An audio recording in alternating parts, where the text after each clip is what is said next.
네, 한 주간도 평안했을 줄 압니다. 오늘 말씀 속에 보니까 경비병의 모습이 나옵니다. 부활을 목격한 인물 중에 경비병의 모습이 나오는데, 오늘 이 경비병이 받은 뇌물을 가지고 자신의 진리를 감추는 사건이 이제 이렇게 벌어지는 겁니다. 사람이요 있잖아요.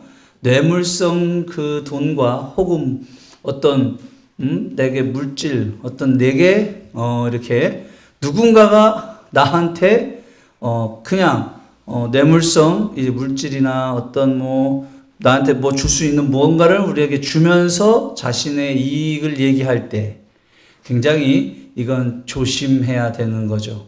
왜냐하면 진리가 감추어질 수 있기 때문에 그렇습니다. 근데 우리는 분별을 해야 되지만 때로는 인간적인 관계 속에서 우리도 모르게 낼름 그것을 받을 때가 있다는 거죠.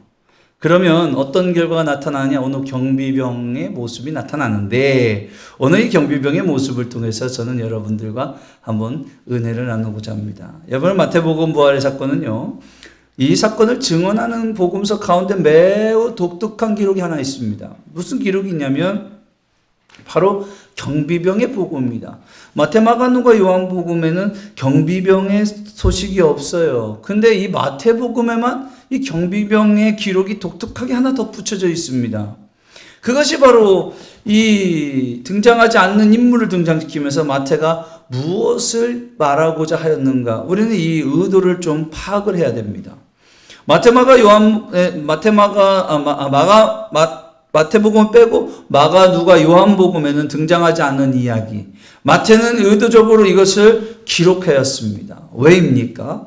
이건 단순한 역사적인 보충의 내용이라고 보기에는 어렵습니다.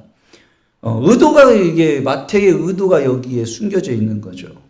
부활 사건을 둘러싼 두 가지 상반된 반응을 보이면서 무엇을 이야기를 하려고 하는가? 하나님의 진리를 받아들이는 믿음과 그 진리를 거부하고 왜곡하는 인간의 죄성을 드러내면서 분명히 마태는 무언가가 이 읽는 독자와 그 당시에 이 말을 받아야 될 그 당시의 독자들에게 무슨 말씀을 이렇게 전달하고자 했는가? 우리는 그것을 깊이 묵상해 봐야 되는 겁니다. 마태는 부활의 증인들을 다양하게 제시합니다. 다양하게 제시하고 있어요. 먼저 무덤을 지난주에 봤죠. 무덤을 찾은 여인들을 보았습니다. 무덤들을 찾은 여인, 그리고 제자들이었죠. 그런데 여기에는 또 한 부류가 있었으니 그 무덤을 지키고 있었던, 현장에 있었던 경비병들이 왜 누락이 됐죠? 부활의 아침 속에서. 현장에서 무엇보다도 먼저 부활을 목격한 사람들은 누구였냐면 경비병이었다는 거예요. 생각을 해보셨습니까? 경비병이 지금 지키고 있다, 새벽에 하나님의 초자연적인 역사를 지금 다 보고 있었다는 겁니다. 지진이 나고 세상에 무덤에 문이 열리고 죽은 자가 다시 살아나는 역사를 경비병들 다 보면서 뭐라고 기록하고 있냐? 마태는 그 상황을 그 경비병이 두려워했다는 거예요. 그렇게 기록하고 있어요. 이들은 부활의 현장을 아주 가장 가까이에서 경험한 뭐였다는 거예요? 목격자였다는 거예요. 증인들이었다는 겁니다. 아이러니게도 가장 확실한 증거를 접한 사람들이지만 동시에 그 진리를 왜곡하는데 그 사람들은 사용되어졌습니다. 안타까운 일입니다. 오늘 본문은 바로 그들의 이야기입니다. 이 본문은 부활사건 이후에 설교하는 모든 부분에서 어찌 보면 조금 소외될 수 있는 부분이기도 합니다. 왜냐하면 부활의 목격자 그러면은 막달라 마리아와 제자들, 저기 엠마오로 가는 두 제자들, 요것만 강조해서 목사님들이 많이 부활주일 이후에 설교를 하시기 때문에 그래요. 요 본문이 잠깐 짧은 본문이기 때문에 누락이 될 수도 있어요. 이 경비병의 모습 속에서 우리가 이 말씀을 잘 듣지를 못해요. 그래서 오늘 본문을 통해서 저는 은혜를 한번 살펴보고자 하는 겁니다. 그냥 지나칠 수도 있는 본문이에요. 가볍게. 이는 그만큼 중요하게 다루지 않았다는 말이라고도 할 수 있을 겁니다. 왜? 마태만 다루고 있으니까요. 오늘 이 본문을 통해서 부활의 목격은 예수님의 측근자들 중심으로 목격한 것이 아니라는 것을 오늘 본문을 통해서 우리는 또한 알 수가 있는 겁니다. 그럼 이것이 오늘날 우리에게 주는 교훈은 무엇입니까?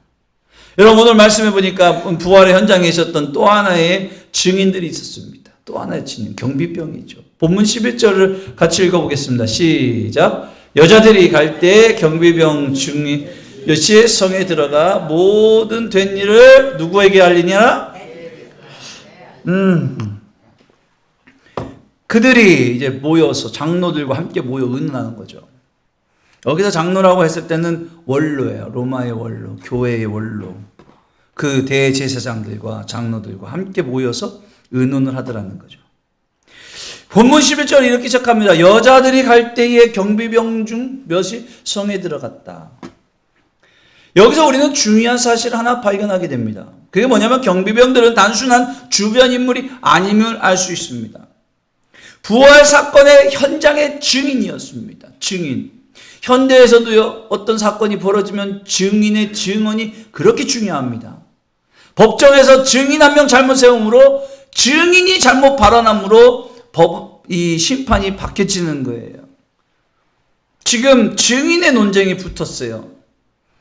증인의 논쟁. 이미 앞서 28장 2절 4절에서는 그들이 경험한 일을 보아서 큰 지진이 나고 주의 천사가 내려와서 돌을 굴려내고요, 예수님의 빈 무덤을 본 겁니다. 초자연적인 하나님의 역사를 보게 되었던 그 장본인들, 하나님의 이 개입을 보았고 그들은 직접 그 눈으로 부활의 현장 속에서 두려워 떨며 있었다는 겁니다. 그러므로 이들의 증언은 매우 결정적인 단서가 됩니다. 예수님의 부활했다고 하는 것이 거짓이 아니고 역사적인 사실이었다는 것에 대한 결정적인 단서가 되는 거예요. 냉정하게 판단하면 여러분, 막달라 마리아 그 여자는요, 누구의 부활하신 예수님과 천사들에게 이 소식을 들었어요. 냉정하게 사회적으로 판단하면 그거는요, 뭡니까? 신비적인 거예요. 믿을 수 없는 일인 거예요. 신앙으로밖에 받아들일 수 없는 일입니다. 그렇지만 경비병은 어떻게 됐느냐? 달랐다는 거예요. 경비병은 그 모든 사건을 다 자기가 몸소 체험했다. 즉 진실된 증인이었다는 거예요. 누가 살인 현장을 목격을 합니다. 누가 도적질하는 도둑의 현장을 목격을 했어요. 그 목격자는 참 귀한 겁니다. 그게 증인이에요. 오늘 그 경비병이 지금 증인이 돼버린 거죠. 초자연적인 하나님의 역사의 개입을 다 목격한 자들이었으니까요. 당시의 부활의 증언을 보면 여인들의 증언을 통하여 제자들에게 이어지고 제자들도 실질적으로 자기네들이 들은 것이지 보지는 못한 거예요. 그러니 얼마나 중요한 증인들이었는지 알 수 있죠. 하지만 본 사건 속에서는 냉정하게 들여다보면 여인들의 증언이 감정적이거나 어떤 자신들의 주관적인 체험으로 좀 전에 말씀드렸듯이 오해할 수도 있었던 겁니다. 하지만 이 군병들의 증언은 실질적인 것들이었습니다. 왜냐하면 당시 로마 군병들은 무덤을 지킬 의무가 있었던 거죠. 왜냐하면 대제사장들과 장로들이 뭐라고 그랬냐면은, 유대인들이 뭐라고 그랬냐면은, 그 십자가상에서 저 사람들이 예수의 시체를 훔쳐가서 부활했다 할 수도 있으니까 무덤을 지키라고 군병들을 배치를 시켜버린 거예요. 그것도 어느 3일 동안을 지키라는 거예요. 지켜 서 있으라는 거예요. 누가요? 그 예수를 추종했던 무리들이 예수님의 시체를 가져갈까 말이죠. 그렇게 지키고 있었던 거죠.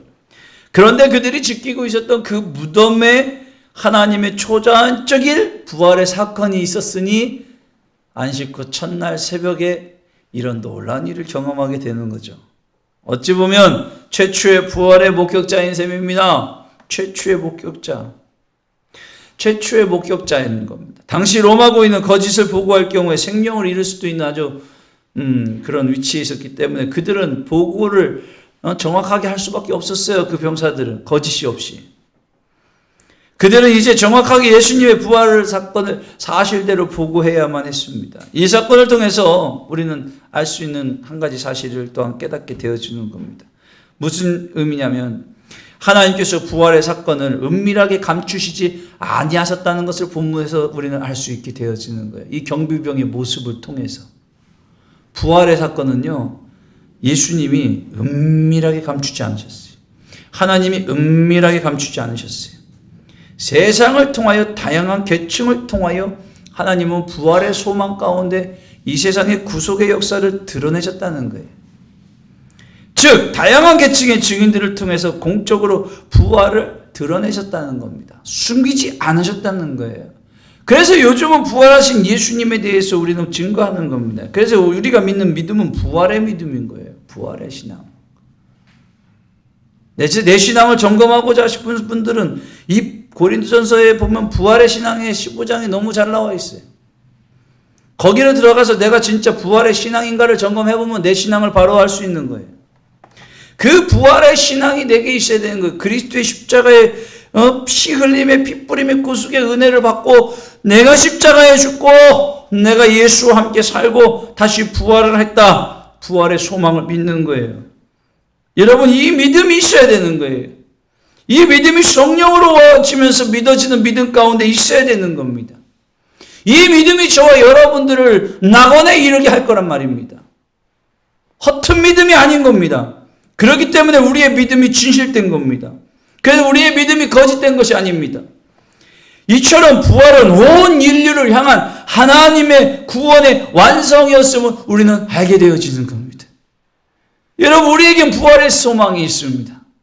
부활의 첫 열매의 소망 예수 그리스도를 통하여 우리에게도 부활의 소망이 있는 줄 믿으시기를 주의 이름으로 축원합니다.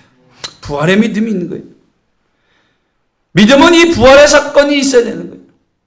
믿음 속에는 이 부활의 사건, 나도 주님과 함께 부활하리라, 살아나리라. 죽어봐야 알지. 그때 가봐야 알지. 죄송한 말씀이지만 그분이 진짜 마지막 날에 주님이 부르심 받을지 안 받을지 저도 장담 못 하겠네요. 그런 말씀하시는 분들 계시면 확실한 믿음 가지시기 바랍니다. 믿음이 곧 부활의 사건을 믿는 거예요. 믿음은 곧 예수 그리스도의 부활을 믿는 거예요. 여러분 믿습니다. 우리는 부활하신 예수 그리스도를 완전히 믿는 줄 저는 확신하고 믿습니다.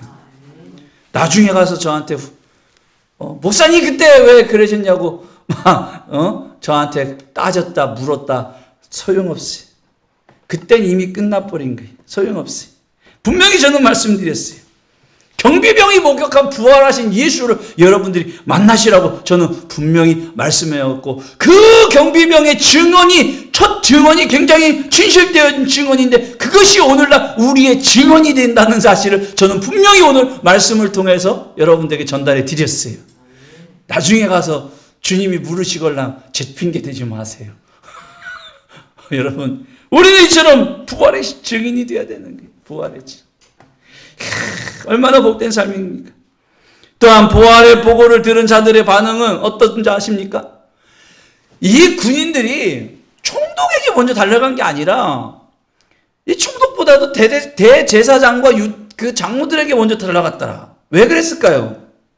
상황을 살펴보면 이 군병들은 대제사장들과 장로들에 의해서 예수를 십자가에 못 박으라고 했던 그 아우성을 통해서 총독은 그냥 요만한 쪽지 하나 그래라 하고 허가장만 던져준 거예요. 그러니까 아마 생각하기를 대제사장들이 이거라고 생각하지 않았을까? 제 생각인 거예요. 그래서 쫓아가봤겠지. 문제는 그 다음인 거죠. 경비병들이 대제사장들에 가서 무엇을 말하냐? 모든 일을 고했다라고 했어요. 모든 일을 고했다. 11절에 모든 일을 뭐예요? 모든 된 일을 대제사장에게 뭘 했어요? 알렸다. 군인들은 먼저 빌라도 총독에게 달려간 게 아니에요. 당시 십자가를 주장했던 종교 지도자들한테 달려갑니다. 그리고 모든 일을 알렸어요. 여기서 모든 일을 알렸다고 하는 말은요. 원문적으로 해석하다 보면 있었던 일을 한 톨도 빠짐없이 상세하게 이야기했다라고 하는 뜻이 있는 거예요. 그러니까 경비병은 지금 하나님의 초자연적인 역사를 하나하나 빠짐없이 세부적으로 다 뭐하고 있었던 사람이에요? 봤던 사람이에요. 근데 왜 믿지 못하지? 참, 저 같았으면은 그 가운데 엎드려갖고 내가 믿나이다 그랬을 텐데. 여러분 보세요. 이렇게 상세하게 알렸는데도 불구하고 축소하지 않고 왜곡되지 않고 자신들이 본 일을 그대로 전했다는 뜻이 이 본문에 담겨져 있는 거예요. 즉 경비병들은 자신들이 본 일을 그냥 고스란히 다 얘기한 거예요. 그런데 종교 지도자들의 반응은 어떻냐고요? 본문은 그들이 장로들과 함께 모여 의논을 했다 이렇게 얘기했어요. 종교 지도자들입니다. 대제사장들과 장로들은 그 당시에 종교 지도자들이었어요. 그들과 함께 모여서 의논한 후에 뭐 했냐 봤더니 세상의 군인들에게 뭘 줬어요? 돈을 주었어요. 아마 가룟 유다도 이 대제사장들이 예수를 팔으려고 은 30 줬잖아요. 돈. 제가 여기 이 본문에 생각했을 때는 이 당시 종교 지도자들과 대제사장들의 이 삶이요, 그렇게 못 사는 게 아니라 정말 부를 축적하는 권력의 최고에 있었던 사람들이 아닌가. 이렇게 그냥 병사들에게 막 돈을 팍팍 내주면서 말이죠. 돈으로 그들을 매수하기 시작합니다.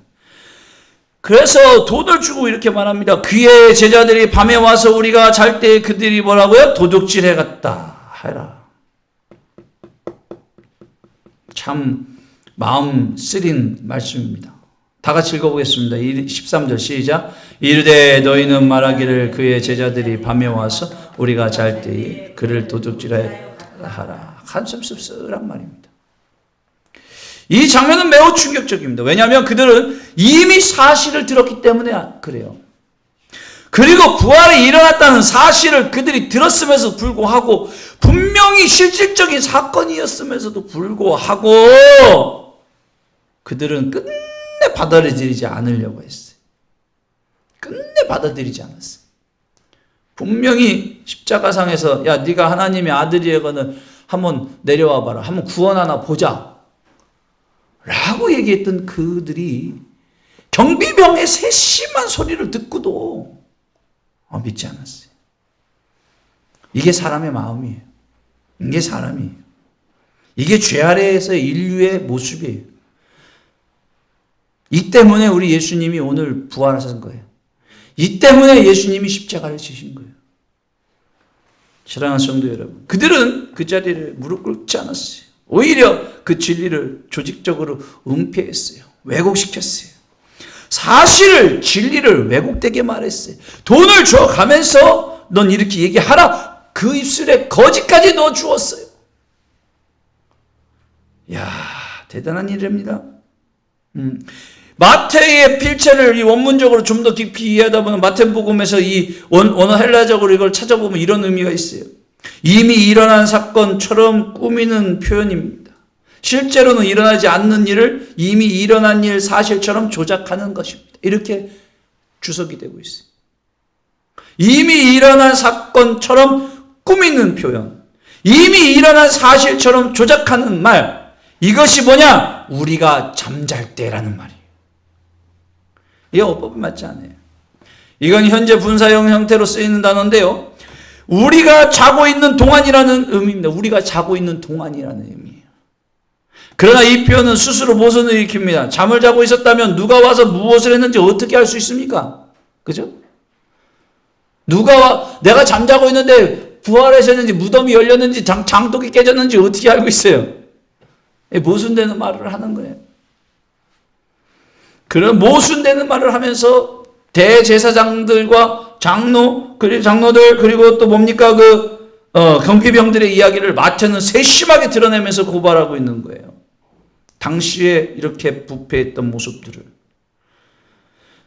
사랑하는 성도 여러분, 헬라어 문장 구조 자체가 이미 거짓의 비논리성을 분명히 드러내고 있는 거예요. 그러니까 마태는 이 본문을 통해서 무슨 얘기를 하려고 하냐면 돈 주고 샀다, 매도했다 이것보다도 부활을 할 때부터 부활의 사건은 외도됐고 왜곡됐고, 여러분 부활의 사건 자체는 있어서는 안 된 사건이었다. 그렇지만 예수님은 부활하셨고 우리의 참 소망이 되어주신 분이다 라고 하는 것을 강하게 강조하고 있는 거예요. 반이 있으면 정이 있어요. 반대를 위한 반대를 하면 정확한 답이 있다 이렇게 하는 거예요. 반대를 덮기 위해서 반대가 아니라 반대를 위한 반대를 하면 정은 나오는 거예요. 정답이 있기 때문에 이런 일이 있어지는 거예요. 마태는 오늘 이 기록을 하면서 분명한 우리들에게, 독자들에게 그 얘기를 하고 있는 거예요. 부활은 진짜다라는 거예요. 부활은 진짜다. 거짓이 아니다라는 거예요. 근데 지금도 예수님의 빈 무덤이 있는데도 불구하고 부활은 뭐라고 그래요? 가짜다 그래요. 지금도 예수님의 시신을 찾는다고 고고학자들이 저러고 있어요.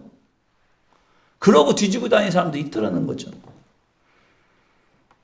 이 부활을 또 인간에게 적용해갖고 우리나라에서는 몇몇 교주들이 지금 부활을 준비하고 있다고 하는데 지금 예수님은요 단 3일 만에 부활하셨는데 그 사람들은 지금 죽은 지 10년이 20년 30년이 넘어가도 부활하고 있지 못해요. 그런 사람들한테 물어보니까 뭐라는 줄 아십니까? 안상옥 씨는 부활을 준비하고 있더래. 예? 우리나라의 교주로서 있었던 모든 사람들이요 부활을 준비하고 있는 거래요. 그래서 아직 부활하지 못하고 있다는 거예요. 그들의 묘는요 화장의 묘가 아니라 매장의 묘로 되어 있어요. 어쨌든 어리석은 거죠. 우리는 마지막 때는 다 하나님이 부활해갖고 의의 심판과 악인의 심판으로 역사하시는 줄 우리는 믿습니다. 여러분, 여기서 인간의 죄성으로 진리를 거부하는 모습이 분명히 드러납니다. 인간의 죄성은요, 아무리 부활을 목격한 경비병의 진실된 이야기를 할지라도 인간의 죄성은요, 부활을 거부합니다. 믿음을 거부합니다. 여러분, 이게 사단의 역사인 거예요. 사탄의 역사예요. 사탄은요, 아무리 진리를 선포한다 하더라도 믿지 못하게 만들어요. 진리를 선포한다고 믿지를 못하게 만드는데 요즘에 사탄이 회의를 했답니다. 무슨 회의를 했느냐? 청산에서 야, 어떻게 하면 좋냐? 마지막 때다. 어떻게 하면 좋냐? 어떻게 하면 더 빨리 안 믿는 자들을 더 많이 생기고 믿는 자들을 더 무너뜨려서 어떻게 하면 우리 지옥을 빨리 채울 수 있겠느냐라고 회의를 했다는 거예요. 그러니까 저쪽에서 있던 사탄이 그런 거예요. 돈을 많이 줍니다. 막 그랬다는 거예요. 아유, 사람들을, 그 안 믿는 사람들을 교회에 보내서 막 어질러피게 하면 됩니다. 별 얘기가 다 나왔다는 거예요. 교주들을 많이 만들어내고 이런 별 얘기가 다 나왔다는 거예요. 그런데 큰 대사탄이 가만히 듣더니만 대사탄이 딱 그러더래요. 여보셔들, 부활을 믿지 못하게 만들면 되는 거예요. 그냥 냅둬. 죄성에 살게. 건들지 마. 그럼 결국에는 그들은 지 거짓에 넘어지게 돼 있어. 건들지 마. 사랑하는 성도 여러분, 요즘 사탄의 시리즈가 바뀌었어요. 이제는 공격해 들어온대요. 근데 공격해 들어오는 게 뭘로 바뀐지 아십니까? 내버려둬로 바뀌었대요. 그냥 죄성대로 살게 내버려둬. 여러분, 우스갯소리로 사탄의 시리즈가 바뀌었지만 오늘 이 본문 속에서 보면 죄성에 머무르는 사람들의 모습이 그렇게 공격당하는 모습을 보면서 우리는 우리 스스로 부활 신앙을 잘 챙겨야 될 줄 믿습니다. 군인들과 제사장들 간의 대화 속에서 우리는 여전히 죄인임을 우리는 보게 되어지는 거죠. 진리를 몰라서 거부하는 것이 아니에요. 진리를 알면서도 거부한다니까요. 내가 예수 믿을게. 그러니까 믿을게 열심히 믿어요. 그렇지만 사탄은 계속 우리를 공격하는데 어떻게 공격해요? 우리의 죄성대로 내두는 거예요. 거듭나지 마. 은혜 받지 마. 뭐 하지 마. 아이, 그 편한 대로 살질 되지 뭐. 그냥 내비두면 되는 거예요. 죄성대로. 내비두라는 거예요. 그러면 진리를 알면서도 이 경비병처럼 거부하게 된다는 거예요. 더 나아가 그들은 거짓을 퍼뜨리기 위해서 뭘 사용했냐면 세상의 도구를 사용합니다. 뭘 사용해요? 돈을 사용해요. 물질을 사용해요. 진리를 막기 위해서는요, 권력과 자본을 동원하고 국가 권력, 여러분 정치 외교를 여러분 동원하는 거예요. 속지 마세요. 신앙 앞에 도전에 들어오는 모든 도전은 진리를 막기 위한 도전이라 한다면 여러분 깨어서 대적해야 됩니다. 예수 그리스도의 이름으로 물러갈지어다 무너질지어다. 여러분, 내가 손가락 빨고 고통스러울지라도 진리를 공격해 들어오는 어떤 무슨 요소가 있다 할지라도 여러분 목에 칼이 들어온다 할지라도 우리는 그것을 뭐 할 줄 알아야 돼요? 거부할 줄 알아야 되고 진리를 사수할 줄 알아야 될 줄 믿습니다. 사탄은요, 진리를 막기 위해서 권력과 자본을 동원하면서 우리의 삶을 옥죄어보는 그 죄성에 있는 인간들은 어떻게 하는 줄 아십니까? 그냥 내버려 둬. 아유, 될 대로 되는 거지 뭐. 내 힘대로 되겠어? 천만의 말씀입니다. 이것은 단순한 개인의 불신앙을 넘어서 조직적인 불신앙, 제도화적인 거짓의 모순으로 흘러갈 수 있다는 것을 여러분 왜 모르신단 말입니까? 지금 교회는 깨어나야 됩니다. 성도들은 깨어나야 됩니다. 여러분 일어나야 됩니다. 우리가 부활의 신앙 앞에, 예수 그리스도의 죽음과 부활하심 앞에 우리의 믿음은 어디에 있어야 됩니까? 여러분 교회여 일어나라, 성도 일어나라 무지만이 외칩니다. 어떻게 일어나야 됩니까? 참된 믿음의 부활의 사건을 목격한 목격자의 진술로 우리는 온전한 믿음을 가져야 될 줄 믿습니다. 당시 장로들과 종교 지도자들이 만들어낸 거짓 이야기가 퍼져나갑니다. 왜곡된 소문을 냅니다. 정말 계속해서 퍼져나간다고 그랬어요. 군병들은 단순히 돈을 받는 것이 아닙니다. 거짓을 교육받고 그대로 신뢰한 것입니다. 이것은 매우 중요한 우리가 믿음의 포인트를 가집니다. 거짓은 단순한 개인의 실수가 아니라 가르쳐지고 학습도 되어질 수 있다라는 것을 오늘 본문 속에서 우리는 볼 수 있는 거예요. 무서운 말입니다. 무서운 말이에요.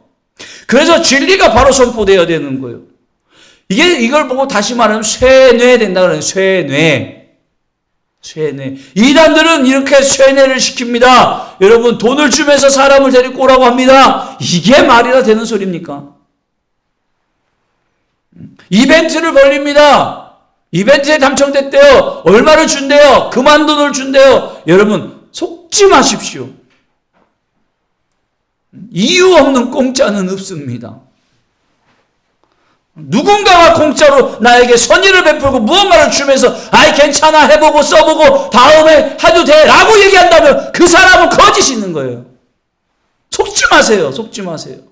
그런 일들이 무진장 많아요. 진리 안에서 그런 사건들이 얼마나 많은지 모릅니다. 부활의 신앙을 믿는 사람들은 그런 데 빠지면 안 되는 거예요. 아예 그럴 것 같으면 그냥 돈을 지불하세요. 내 값을 지불하고 난 내 신앙 지키겠다 하고 주기철 목사님처럼 모파지를 걸어서 갖고 감옥에 들어가서 그냥 죽으면 되는 거예요. 뭐가 두려워요? 전 지금이라도 예수 천당 불신지하고 너 그거 했어? 너 이리 와 빵. 지금이라도 누군가 나를 쏴 죽였으면 좋겠네. 여러분 지금 예배드리는 자리에 여러분 예수 믿지요? 그러면 여러분 아멘 하다가 와갖고 다다다다다다다 그냥 해갖고 다음은 지금 죽으면 하나님께 영광이지 천국 가는 거지. 왜 이런 믿음들이 없느냐 말입니다. 한국 교회가 지금 한국 성도들이 지금 깨어나야 됩니다. 가르쳐지고 학습되어지는 이런 구조 속에서 깨어나야 되는 거예요. 속지 마세요. 진리를 왜곡하는 소리에 속지 마세요. 귀를 열지 마세요. 걸러내세요. 분별하세요. 사랑하는 성도 여러분, 이 말을 디에페미스데라는 헬라어로 씁니다. 디에페미스데, 즉 널리 퍼지다, 확산되다라는 의미를 가지고 사용되어지는 거예요. 거짓 소문이 자연스럽게 퍼진 것이 아니라 퍼지도록 만든다, 이 말이 가지고 있는 거예요. 지금 이 대제사장들과 장로들은 무엇을 하고 있느냐? 확산되게끔 만들어버렸어요. 거짓 소문을. 악한 행위를 하고 있다는 거죠. 그리고 마태는 오늘날까지라는 표현을 통해서 거짓이 단기간에 끝나는 것이 아니라 지속적으로 영향을 미칠 것을 예고하고 있는 거예요. 오늘도 지속적으로 우리의 부활의 신앙을 흔드는 이런 믿음의 공격들이 얼마나 많은지 몰라요.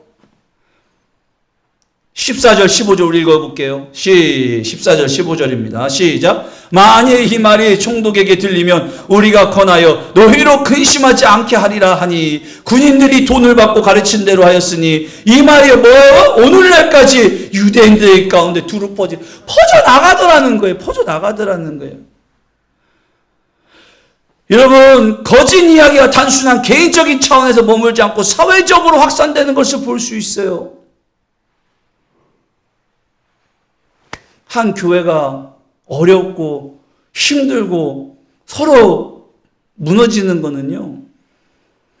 짚고 올라가다 보면 오늘 이 경비병과 대제사장들과 장로들의 모습이 그 안에 있었던 거예요. 자기가 그랬다잖아요. 그럼 내비둬. 죄성대로 내둬. 사랑하는 성도 여러분, 깨어 있읍시다. 마지막 때에 정신을 차리고 여러분들의 믿음을 온전히 지키십시오. 저는 여러분들에게 요구하고 싶은 건 아무것도 없습니다. 여러분 스스로 믿음 지키십시오. 이 마지막 때 지킬 수 있는 건 여러분 스스로 믿음 지켜야 되는 겁니다. 우리 성도님들, 저도 마찬가지인 거예요. 제 믿음 제가 지켜야 되는 거예요. 언제 어떻게 여러분 넘어질 줄 몰라요. 사랑하는 성도 여러분, 부활의 사건은 이처럼 단순한 신앙적인 고백의 문제가 아니라는 것을 알게 되어줍니다. 역사 속에서 진리와 거짓이 충돌하는 현장이 바로 부활의 현장이었다는 거예요. 안타깝게도 구원의 완성으로서 부활의 현장이 거짓과 진실 앞에 충돌되는 현장이라니요.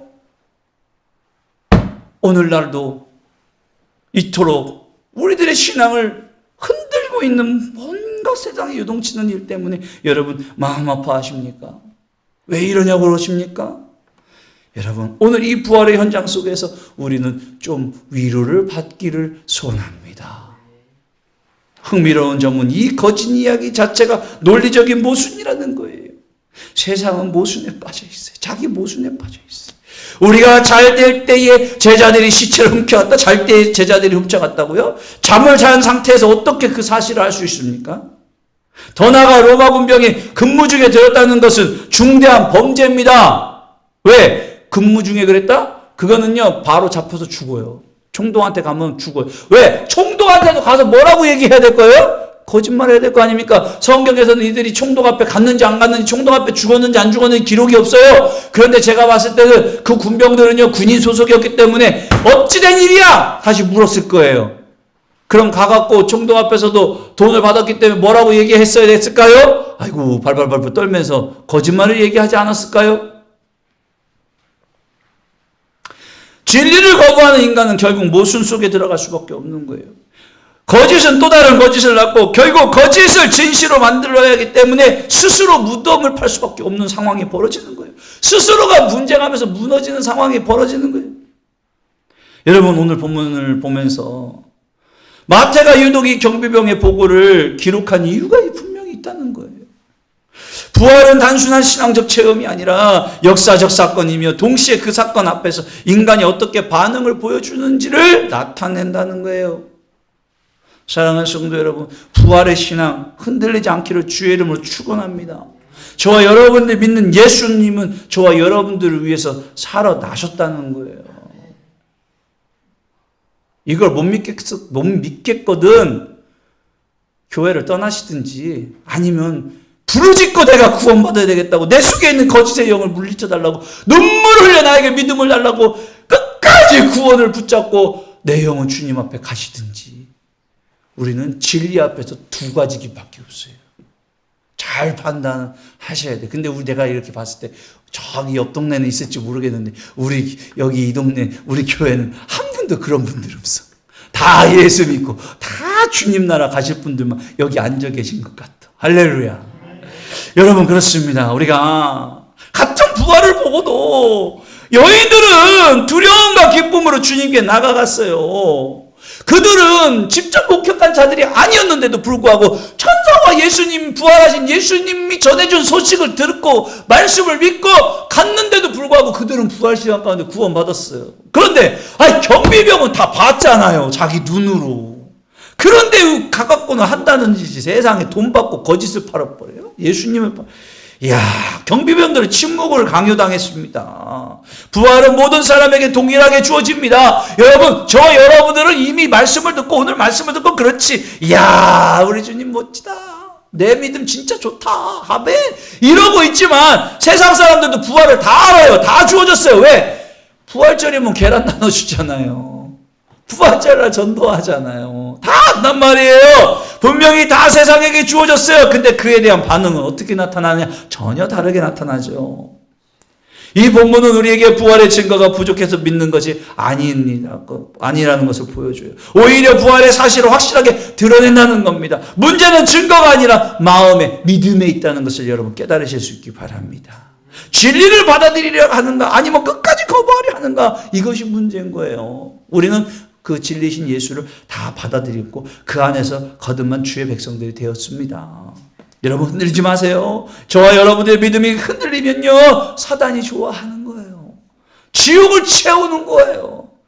여러분 다 주님의 나라에 진실된 증인으로서 세워질 수 있기를 주의 이름으로 축원합니다. 부활을 감출 수 없는 하나님의 사건이었어요. 진리를 막을 수는 없습니다. 진리를 막고자 거짓으로 꾸몄지만 결국에는 부활의 사건은 진실이 돼버린 거예요. 로마 경비병들이 여전히 예수님에 대해서 부인하고 돌아다닐지 모르겠지만 여러분 여전히 부활하신 예수님의 은혜는 오늘도 참 증인을 통해서 여러분 세상에 선포되고 있다는 사실을 여러분 깨달으실 수 있기를 바랍니다. 말씀을 정리합니다. 시대가 점점 흉흉해지고 있어요. 믿음을 지키기 어려운 시대가 되어지고 있어요. 저와 여러분들의 눈과 귀를 막는 일들이 믿음에서 떠나게 하는 일이 얼마나 많은지 몰라요. 두렵지요. 걱정되죠. 염려되죠. 예, 사실이니까요. 두렵고 염려되고 걱정되는 사실입니다. 그런데 이런 시대에 우리는 무엇을 붙잡아야 되느냐? 여러분 부활의 증인 그 믿음을 굳건히 붙잡고 흔들리지 않으면 되는 줄 믿습니다. 우리가 일제시대였다고 한다면 여기 쓰신 분들 전부 다 주님 나라 순교 갔을 거예요. 전 그렇게 믿어요. 사랑하는 성도 여러분, 돈으로 매수를 당하는 경비병의 모습을 보면서 더욱 세상은 부활의 증인들을 더욱더 현혹할 것입니다. 더욱더 거짓에 빠뜨리려고 하고요. 거짓된 유혹으로요 부활을 믿지 못하게 할 것이고요. 부활을 전하지 못하게 막을 것입니다. 온전한 부활의 신앙으로 믿음으로 승리할 수 있는 우리 교회와 성도님들 되실 수 있기를 주의 이름으로 축원합니다. 기도합니다.